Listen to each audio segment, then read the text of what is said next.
Udah bulan Desember aja nih. Biasanya di akhir dan awal tahun banyak produk yang menawarkan diskon besar. Great sale, night sale, dan banyak istilah lainnya untuk pesta diskon. Baik di mall atau toko online. Semuanya sibuk memotong harga. Nah, biasanya banyak yang tergiur dengan diskon besar.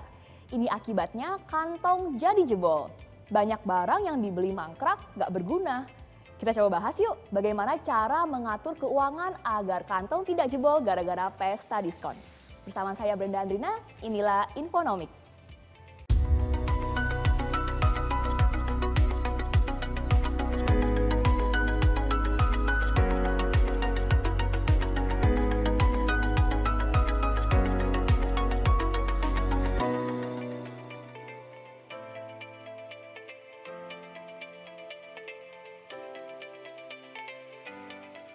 Oke Kak, saya ada pertanyaan nih. Jadi kan perekonomian sekarang udah mulai normal ya. Apalagi sekarang itu udah menjelang akhir tahun, di mana banyak banget brand-brand ternama yang menawarkan berbagai macam diskon yang menggiurkan. Pertanyaan itu gimana cara kita bisa memanage atau mengatur keuangan agar saat itu kita nggak sampai kantongnya jebol nih untuk menanggapi diskonan-diskonan tersebut. Gitu Kak. Oke, terima kasih buat pertanyaannya, pertanyaan yang bagus. Nah, teman-teman di sini bisa terapkan mindful spending, yang artinya porsi pembelian kita sesuaikan kembali dengan kebutuhan. Boleh banget loh kalau kita memanfaatin promo diskon, asalkan kita pikir ulang nih fungsi pembelian barang tadi. Jangan sampai uang yang udah kita keluarkan malah sia-sia. Nah, teman-teman juga harus teliti juga untuk cek keterangan produk, misalkan tanggal kadaluarsa. Karena biasanya menjelang tanggal kadaluarsa itu ada diskon besar-besaran. Salah satu tips yang bisa dilakukan supaya kantong nggak jebol yaitu dengan melakukan budgeting sebelum berbelanja. Misalkan nih, kita punya budget 500.000 untuk belanja bulanan. Ya udah, kita harus komitmen sama angka 500.000 tadi. Sebelum berbelanja, teman-teman juga perlu membandingkan harga dari beberapa toko untuk mastiin kalau harga yang kita bayar itu adalah harga terbaik. Pertanyaan kedua datang dari sosial media. Bagaimana caranya meningkatkan penghasilan di tengah pandemi yang tidak juga selesai? Buat teman-teman yang pengen meningkatkan penghasilan, yang pertama kali harus dilakukan yaitu meningkatkan value dan kemampuan diri. Coba deh tanya sama diri kita sendiri. Apa sih yang menjadi kelebihanku? Kira-kira hobi apa ya yang bisa menghasilkan? Kalau teman-teman belum tahu jawabannya, nggak apa-apa kok. Yang penting kita mulai aja dulu. Kita mulai belajar dan kulik apapun yang buat kita penasaran. Nanti kalau ternyata nggak cocok ya nggak apa-apa. Kita coba lagi belajar hal baru. Nanti lama-lama juga pasti akan ketemu. Misalnya nih, di zaman digital ini di mana banyak sekali konten-konten bertebaran. Teman-teman bisa mulai ngulik gimana cara bikin konten. Dari cara dia nyusun cerita, storytellingnya, terus cara dia menulis, sampai ke desain kontennya. Dari hasil belajar itulah kita bisa menawarkan jasa buat orang lain. Kalau hobi nulis, teman-teman bisa jadi copywriter. Kalau hobi edit video dan foto, teman-teman bisa tawarkan jasa jadi fotografer. Atau bahkan ngembangin platform YouTube sendiri. Bisa juga loh kita manfaatin aset-aset yang nganggur. Seperti kita belajar investasi untuk ngembangin aset kita. Atau sewakan aset kita untuk orang lain. Seperti kalau kita punya kamera, kita sewakan kamera, atau sewakan mobil, atau peralatan naik gunung yang lagi nganggur di rumah. Intinya, jangan berkecil hati kalau belum punya aset.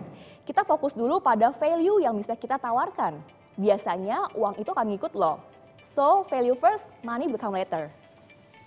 Masih dari sosial media, ada pertanyaan, apakah tepat merenovasi rumah atau memperbaiki kendaraan dalam kondisi pandemi?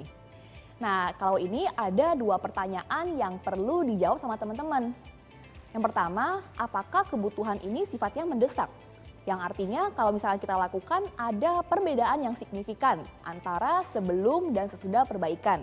Contohnya nih ya, dengan kita memperbaiki kendaraan, ternyata bisa loh meningkatkan produktivitas kerja dan bisa mengurangi ongkos transportasi kita. Nah, pertanyaan kedua yang perlu dijawab, apakah budget yang dimiliki teman-teman ini cukup? Jangan sampai pengeluaran yang dikeluarkan jadi over budget sehingga mengorbankan budget esensial lainnya.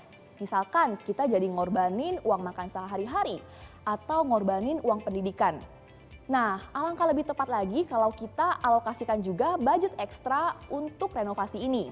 Dengan anggapan mungkin aja kan terjadi penambahan biaya dari perkiraan yang disebabkan oleh keterlambatan pengerjaan atau faktor lainnya. Kalau dananya dipastikan sudah tersedia, jangan lupa untuk melakukan survei dulu ya dalam mencari jasa tukang, terus juga teman-teman bisa cermati jasa pilihan material yang akan kita gunakan. Ini tujuannya tuh untuk menghindari kesalahan. Jadi supaya di kemudian hari tuh nggak ada lagi cerita dananya bengkak atau waktu pengerjaan yang molor.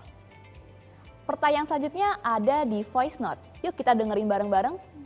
Apakah dana darurat diperlukan dan bagaimana mitigasi risiko dalam mengelola keuangan dalam kondisi pandemi? Yes, dana darurat ini ibarat bumper yang melindungi kita pertama kali kita jatuh. Karena konsepnya darurat, biasanya alokasinya ini digunakan untuk peristiwa-peristiwa yang nggak bisa kita kontrol waktu kedatangannya. Seperti saat terdampak pengurangan gaji atau PHK pada masa pandemi. Biasanya angka dana darurat ini dihitung berdasarkan pengeluaran kita setiap bulannya. Bisa berkisar antara 3 sampai 12 kali tergantung apakah kita ini single atau kita punya tanggungan seperti keluarga, istri, atau anak.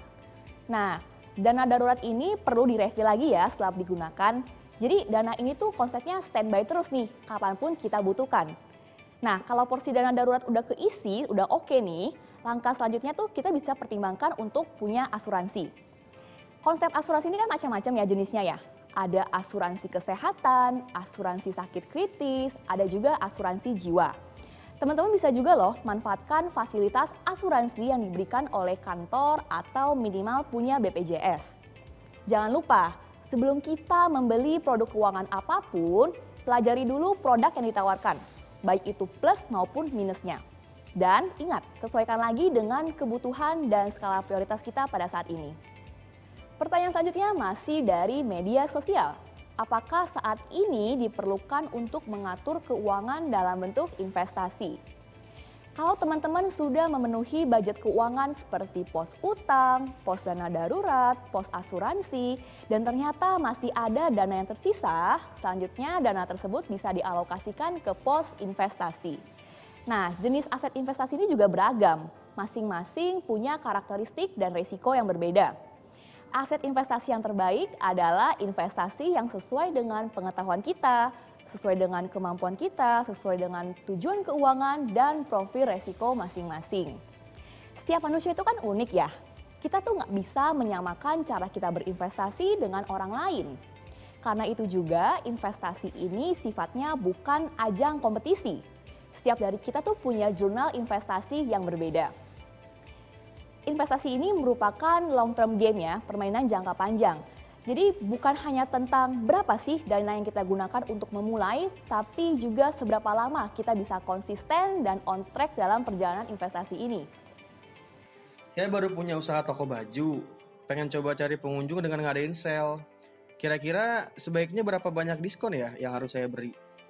Lalu bagaimana memperoleh keuntungan dengan menjual barang dengan harga murah? Oke, ini bisa tergantung berapa alokasi biaya pemasaran yang teman-teman alokasikan dalam bisnis ini ya. Angkanya tuh bisa beda-beda. Misalkan nih, teman-teman pengen menarik pelanggan baru. Bisa dimulai dengan memberikan diskon kecil-kecilan, misalkan 5-10% dengan durasi diskon yang cukup panjang. Sedangkan kalau produknya itu tipikal yang cuci gudang atau udah mau kadaluarsa, teman-teman bisa kasih diskon yang lebih besar, misal 50-75% dengan durasi diskon yang lebih pendek, misalkan pada saat-saat tertentu aja. Supaya tetap cuan walaupun diskon, artinya kan kita harus menarik pelanggan yang lebih banyak. Teman-teman bisa sesuaikan lagi nih sama promonya. Misalkan ada diskon buy one get one, atau diskonnya diberikan setelah konsumen melakukan promosi berbentuk repost story di media sosial. Nah, ini kan secara langsung nggak langsung mereka juga ngebantuin promosi kan dari produk penjual tadi. Pertanyaan selanjutnya dari media sosial lagi.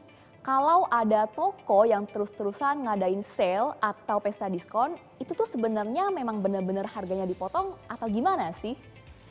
Ini balik lagi sih ke strategi penjualan ya. Ada perusahaan yang memang udah memperhitungkan biaya diskon di awal. Misal, pas bikin bisnis plan, perusahaan udah ngitung nih, mereka pengen bikin diskon setiap berapa bulan sekali. Nah, nantinya perusahaan akan ngitung lagi dengan biaya diskon segini, harga produknya mesti dipatok berapa nih. Jadi harga produk tuh dibikin disesuaikan dengan rencana diskonnya. Ada juga promo diskon yang emang dibuat untuk menghabiskan stok barang. Contohnya barang-barang seperti makanan, minuman yang udah mau kadaluarsa. Tapi dijual dengan harga yang murah. Karena daripada rugi kan dan terbuang sia-sia, mending dijualnya cepat laku walaupun dengan harga yang lebih murah. Hai Brenda, saya seorang pengusaha kuliner. Saya mau nanya, sedikit curhat ya. Jadi, lihat di pasaran sekarang kan bahan-bahan makanan semakin mahal. Nah, saya tuh bingung untuk ngimbanginnya. Saya pengen ngejual makanan saya tuh tetap dalam kualitas yang sama. Kalau bisa sih lebih oke. Tapi saya nggak berani untuk ngejual lebih mahal-mahal amat gitu. Karena jujur kalau dimahalin saya takutnya nggak laku. Gimana ya? Terima kasih. Ada beberapa solusi yang bisa dilakukan teman-teman. Bisa dengan mencari supplier alternatif. Misal nih, aku jualan baju. Biasanya aku beli kain di Tanah Abang. Nah, karena misalkan stok kain di Tanah Abang lagi menipis, aku bisa coba cari di supplier lain, misalkan di Majestic atau Pasar Baru. Aku juga bisa manfaatin platform e-commerce untuk bandingin beberapa harga bahan baku sekaligus. Opsi selanjutnya, teman-teman mungkin bisa menaikkan harga ya.